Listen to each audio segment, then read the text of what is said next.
You're listening to the Black to Business Podcast, an educational podcast providing Black entrepreneurs with the tools and resources to start and grow their businesses. We chat with vetted Black entrepreneurs, thought leaders, and business owners as they provide tips and resources to help take your business to the next level. I'm your host, Monique T.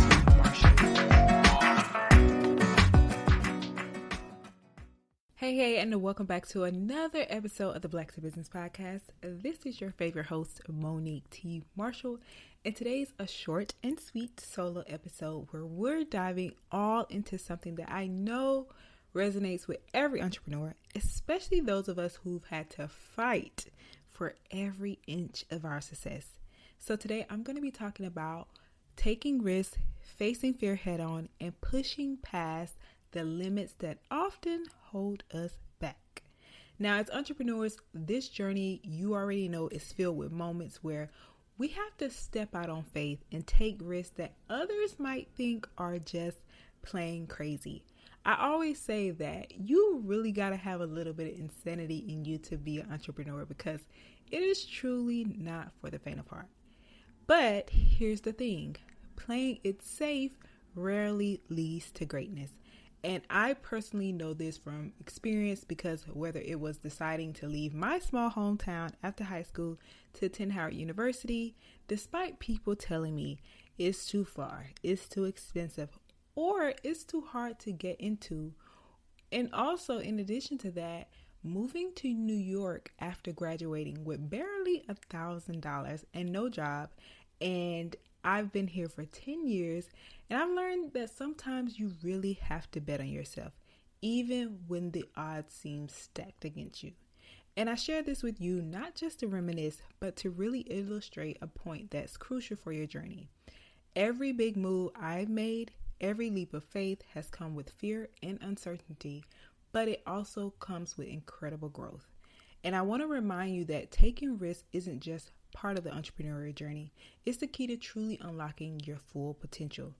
And trust me, I know that fear can be paralyzing, but I also know that on the other side of that fear, it's something incredible waiting to be discovered.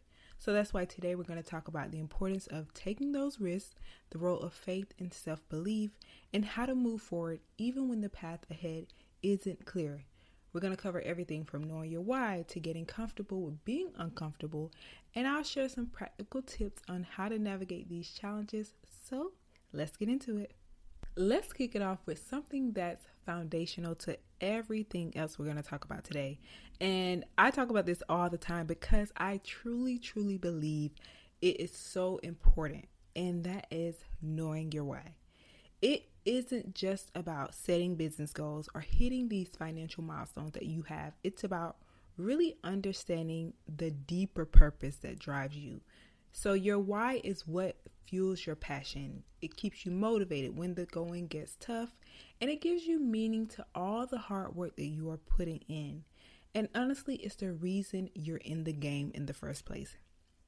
Now, I know that for some entrepreneurs, especially those of you who are just starting out, identifying your why can be a bit of a challenge.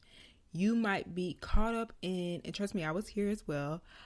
You might be caught up in the day-to-day grind, the hustle, trying to make ends meet, or that pressure to keep up with competitors, and that your deeper purpose gets lost in the shuffle because of that. But here's the thing, without a clear why, it's easy to get off track. So easy. So you might find yourself chasing opportunities that don't align with your true goals, or worse, feeling disconnected from the very business that you created. And for me, I'll use myself as an example. My why has always been tied to creating something that would not only serve my community, but also challenge the stereotypes about what Black businesses can achieve. So, for example, when I decided to attend Howard, people told me, again, it was too far, too expensive, or too difficult to get into. But my purpose, even at that age, was so clear. I wanted to pave the way, not just for myself, but for others who might not have seen a path forward. Especially as someone who came from a small town, it's not often that you see someone go off and try to achieve big things at such a young age. And that purpose really became my anchor, and it kept me focused even when that journey got tough. And let me tell you, it was not always easy, but honestly, knowing my why made it easier to take those risks. So when you have a clear why, it becomes easier to take risks because you understand what's at stake. Your why isn't just about making money or growing your business. It's about the impact you want to have, the changes you want to create, and the legacy you want to leave. It's what keeps you grounded during those storms and gives you the courage to keep moving forward even when fear and doubt starts to creep in. But what if you're struggling to define your why? What if you're not sure what really drives you? And here's where fear often plays a role. Fear of failure, fear of the unknown, or even fear of success can cloud your vision and make it difficult to identify your true purpose. You might find yourself playing it safe, avoiding taking risks, or sticking to what's comfortable because you're unsure of what you're really working towards. And if this sounds familiar, I want to offer you a few practical tips to help you uncover your why. First, you want to reflect on your journey. So you want to take some time to think about the moments that have shaped you, both in life and in business. What challenges have you overcome? What experiences have ignited your passion? And these reflections can offer valuable clues about what truly matters to you. And secondly, I would say ask the right questions. Start by asking yourself, what gets me out of bed in the morning? Dig deeper by considering, who am I doing this for? And why does this matter?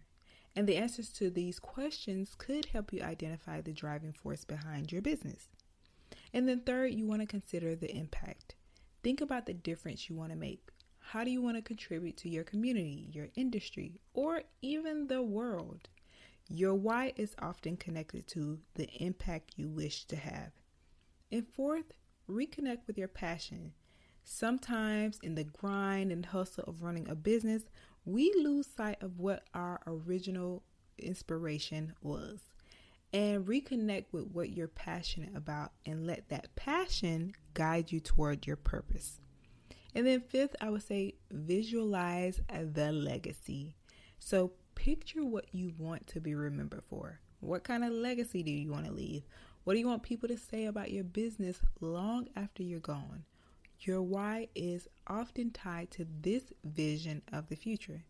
And once you have clarity on your why, you'll find that taking risks becomes a lot less intimidating. And you'll be more willing to step out of your comfort zone, take those bold actions, and really push through fear because you know you're working towards something bigger than yourself.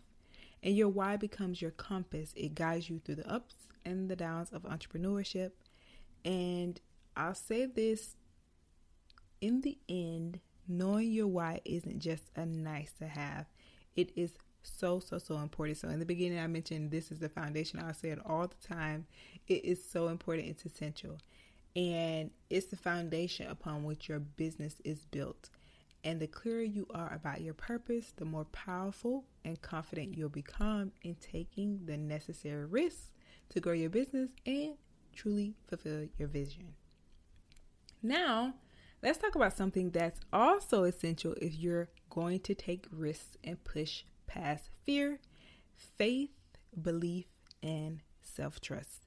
So these are the pillars that hold you up when the road gets rough, because that doubt is going to creep in and you might not be sure if you got what it takes to succeed. So for me, faith isn't just about spirituality. Though that is a big part of it, it's about believing in something bigger than myself. Something that gives me the strength to keep going even when everything else seems to be falling apart. So in business, that something is often the belief that what you're doing matters, that it's going to make a difference, and that it's worth the struggle sometimes. But here's where we need to get real. So I got to give you a little tough love. Faith and belief cannot just exist in this abstract. They need to be rooted in self-trust. Now I'll say that again. Faith and belief can't just exist in the abstract. They need to be rooted in self-trust. So when I made the decision to move to New York with less than $1,000 and no job, It wasn't because I had everything figured out. Far from it, actually. But I had faith that I was meant to be here, that my dreams were worth pursuing, and that I had what it took to make it work. And you know what? That faith paid off. It was in New York that I was able to take this entrepreneurial leap and start building what you now know as Black to Business. But I want to be honest. Faith alone isn't enough. And I know I'm a true Southerner, church-going, church-born and raised. And I truly believe in faith, but you can have all the faith in the world. But if you do not trust yourself, you're not going to get very far. And I know this is where a lot of us struggle, because it's easy to say, believe in yourself. But when you're surrounded by doubt, whether it's from others or from your own experiences, it can be hard to actually do it.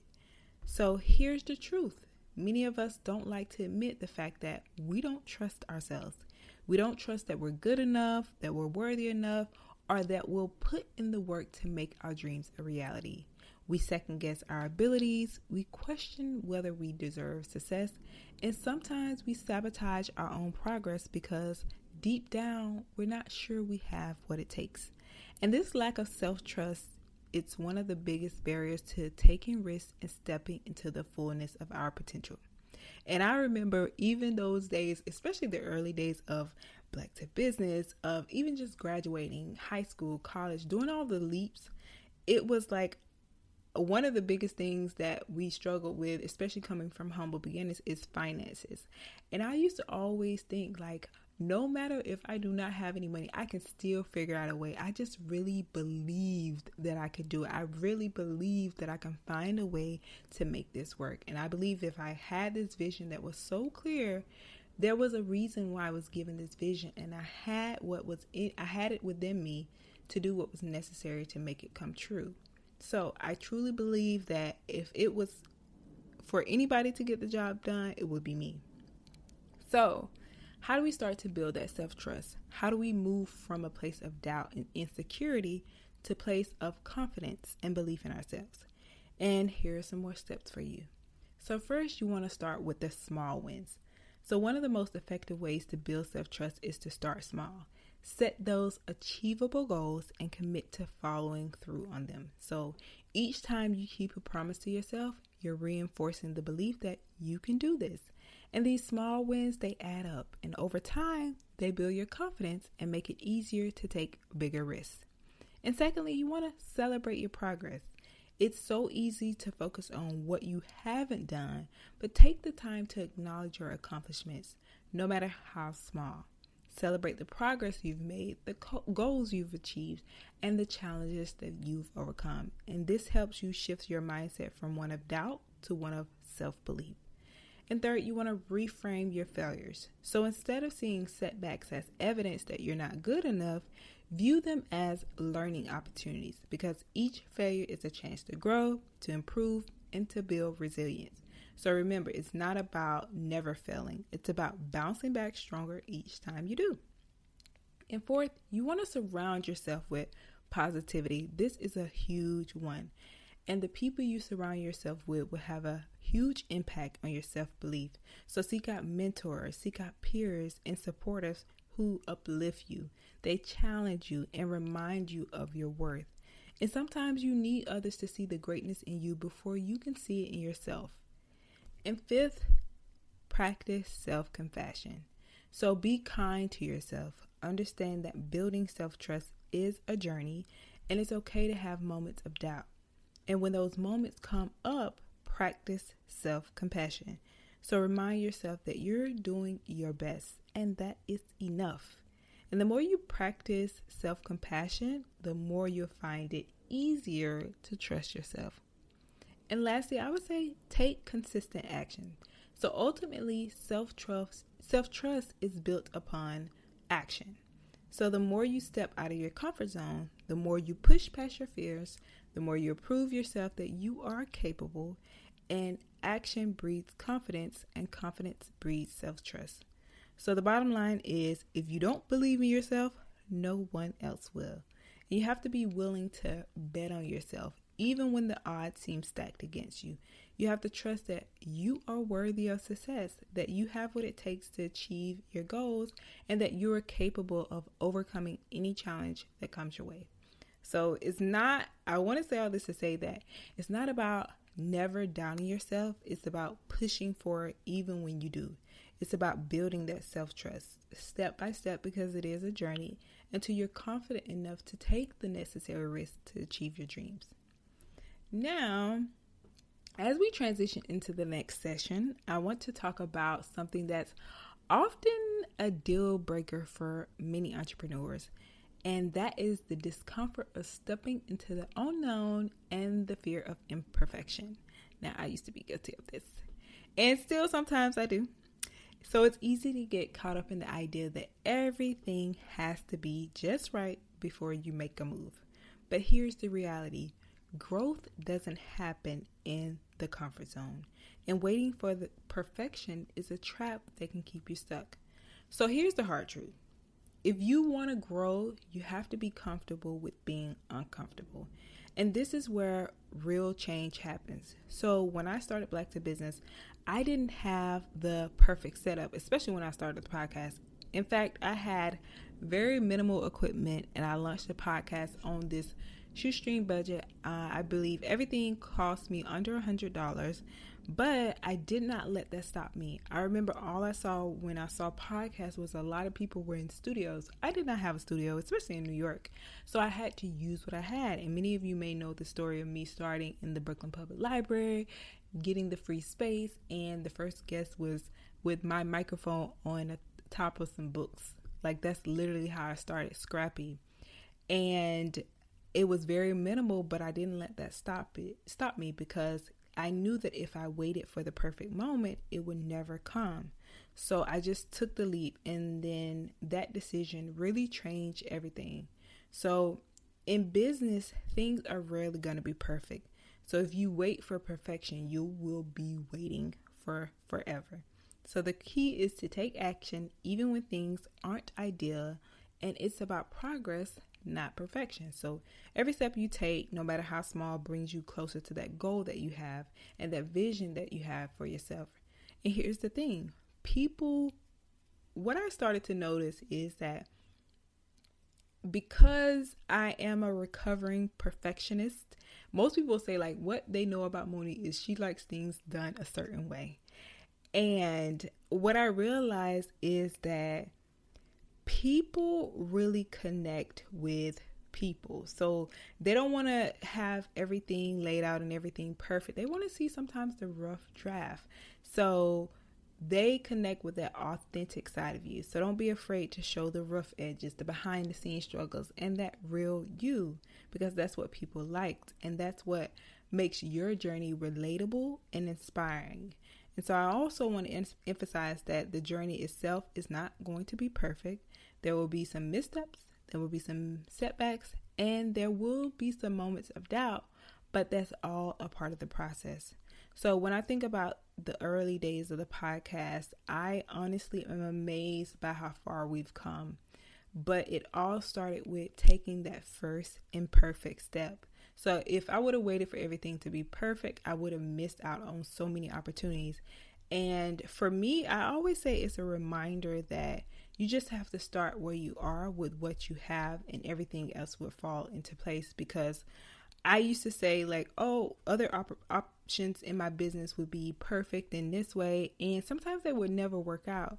But I also go back to the podcast, like, this was something that really started rough and it worked out. So that gave me like this confidence, but it also was that reminder, like, it doesn't have to be perfect. And it was also that proof that it doesn't have to be perfect. So I say all that to say, take imperfect action.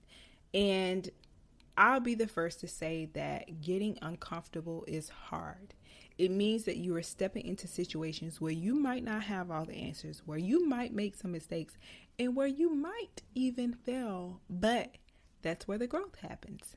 When you push past the discomfort, you discover your strengths you didn't know you even had, and then you start to build that resilience, and then you gain the confidence to take even bigger steps. So one of the most important lessons that I've learned is that taking imperfect action is better than taking no action at all, because it's so easy to get caught up in overthinking, trying to plan every detail before you make a move. But the truth is, plans change, circumstances evolve, and things are rarely going to go exactly as you expect them to. So what matters is that you take that first step and you keep moving forward. So for those of you who are perfectionists, this might be a little bit tough to hear, but it's so important. Perfection is the enemy of progress. So the pursuit of perfection can keep you in a state of paralysis where you're constantly tweaking, adjusting, and refining, but you're never actually launching. So don't let that be your story. Start now with what you have and trust that you'll figure it out along the way. And this journey is not about everything being perfectly lined up. It's about taking those imperfect steps, whether it's launching that new product, pitching that idea, or simply putting yourself out there. Don't wait for the perfect moment. Create momentum by taking action and let that action build into the progress that you're aiming for. So if there's one thing you take away from this moment, it's this. Do not let the fear of imperfection hold you back. Embrace the messiness, the uncertainty, and the discomfort, because that is where the magic happens. You don't have to have it all figured out to get started. Just start, and the rest will go and unfold as you go. So launch the thing that you've been sitting on. Just put it out there and let it go. And so as we continue this conversation about embracing discomfort and imperfection and taking the risk, it's important to acknowledge a reality that every entrepreneur faces. And I kind of mentioned this before, but it's failure. We don't talk about it, but the truth is, if you are taking risks and you're pushing boundaries, failure is not just a possibility, it is a certainty. But here's the thing.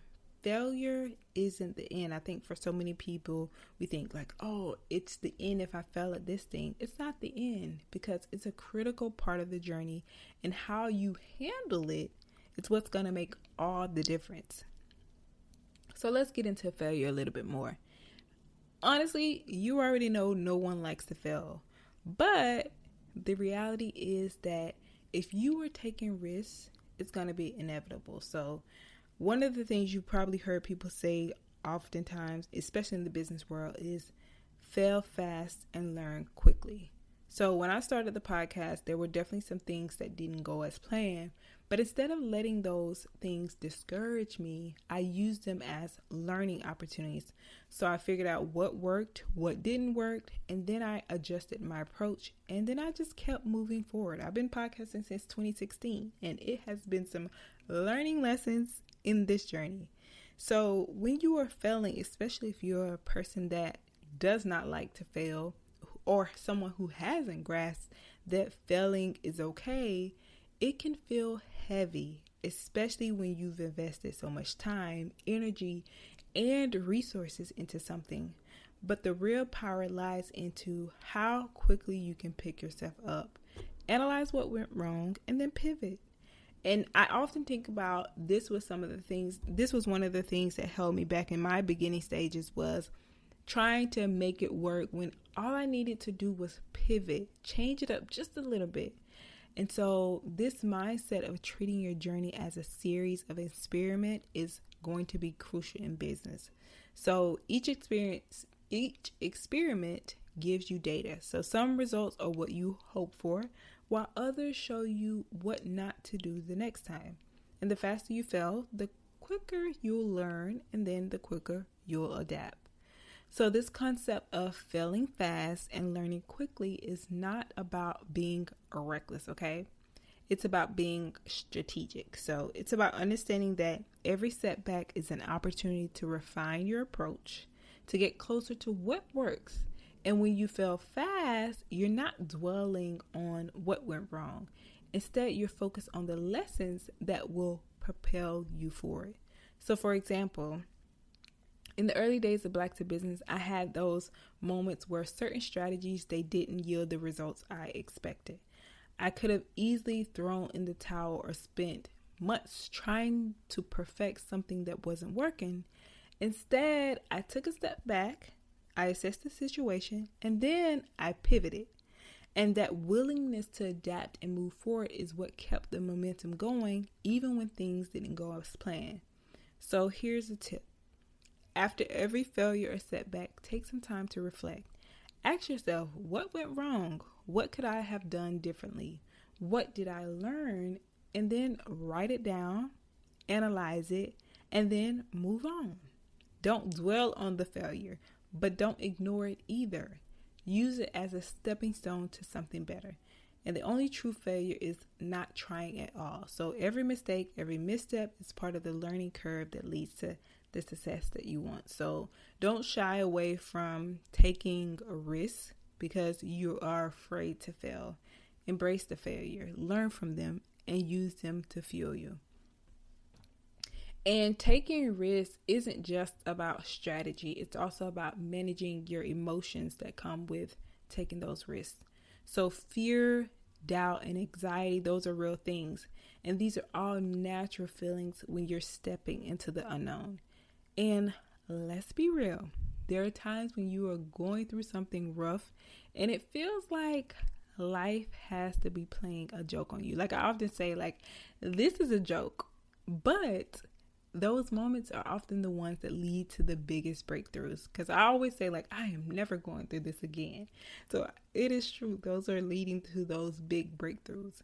And one of the best pieces of advice I can give you is to get comfortable with discomfort, especially in this business world. It's okay to feel scared, but don't let that fear paralyze you. Instead, acknowledge it, understand it, and then push through. You're stronger than you think. And the only way to prove that to yourself is by taking action, even when you're scared. And another thing I would say to consider is that we often, and honestly, this is something I have seen on somebody. Okay, so I say we often suffer more in our imagination than we do in reality. And it's so funny because I've been seeing this a lot of places. And actually, I was just in the bodega the other day, and this guy had this tattooed on him, on his arm. And I was like, wow, this keeps showing up. So we want to build scenarios. We don't want to build scenarios in our head about everything that could go wrong, because that is what stops us from taking the leap. But the reality is often much less daunting than we imagine.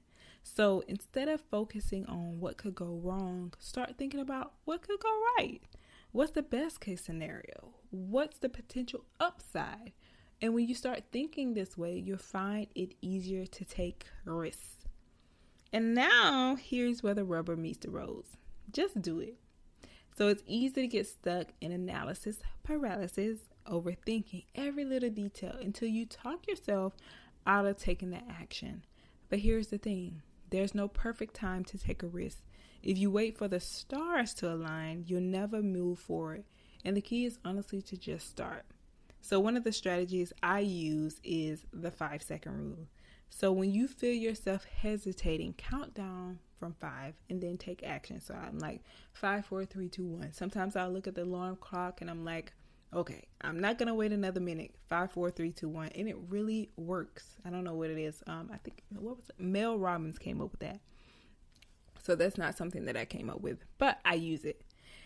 And I love this strategy because you don't want to give yourself time to overthink or second guess your decision. You have to just do it. And I think that this simple technique has helped me push through so many moments of doubt and fear. And it's also important to remember that inaction often leads to more regret than taking a calculated risk. You don't want to look back years from now and wonder what could have been. So take the leap, do the thing, launch the thing. Even if things don't go exactly as planned, you'll learn something valuable that will help you in the future. It will help you pivot. And the more you practice this, the easier it becomes to take bigger and bolder risks. Now I want to talk about the importance of having a stronger support system. So nobody achieves a success alone. So having a network of people who believe in you, encourage you, and hold you accountable is truly invaluable, especially when you're taking risks. So your support system can include mentors, peers, friends, and family members. And the key is to surround yourself with people who understand your vision and are invested in your success. And these are the people who will remind you of your why when you're feeling lost, and they'll celebrate your wins with you, and they'll also help you navigate the challenges.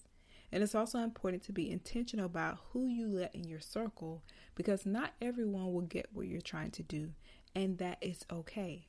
So focus on connecting with those who do, and be open to seeking out new relationships that can help grow. I know this is something that I'm working on, being in spaces where it's like, okay, these are people who get it. Although I do have people in my corner, it's always good to have more good people who understand the journey. So remember, entrepreneurship, it can be lonely, but it doesn't have to be. So lean on your support system, and then don't be afraid to ask for help when you need it. And they'll be there to lift you up and help you stay the course. And so as we move forward with wrapping this up, let's talk about recognizing the small signs that you're on the right path. So in the midst of taking these risks, you might be thinking, how do I know if I'm on the right path? It is going to be easy to get discouraged when you don't see immediate results. But sometimes it's the small wins, and pay attention, the subtle signals that indicate you are heading in the right direction. These signs can be anything from positive feedback from a client to a certain burst of inspiration that moves you closer to your goal. And the key is to pay attention and then to celebrate these moments, no matter how small, because they're proof that your efforts are paying off, even if the big win hasn't arrived yet. So staying the course means trusting that these small signs are leading you towards something greater. It's about being patient and persistent, knowing that the journey is just as important as the destination. So, as we bring this conversation to a close, I want to leave you with a final thought. Everything that you are going through right now is a part of your story. The risks you take, the challenges you face, the decisions you make, these are all contributing to the narrative of your life and your business. So no matter how tough things get, remember that you're building something meaningful. Your story is unique, and it's unfolding with every choice you make. So embrace the journey, celebrate the wins, learn from the losses, and keep moving forward, because you have the power to shape your future one decision at a time. So let's take those risks, let's push through the fear, and let's trust that you are exactly where you need to be. And know that we're here cheering you on at the Black to Business team. So with that being said, thank you so much for tuning in to the Black to Business podcast. And if you enjoyed this episode, I would love to know your thoughts. So please tag us at Black to Business all across social media, but especially on Instagram.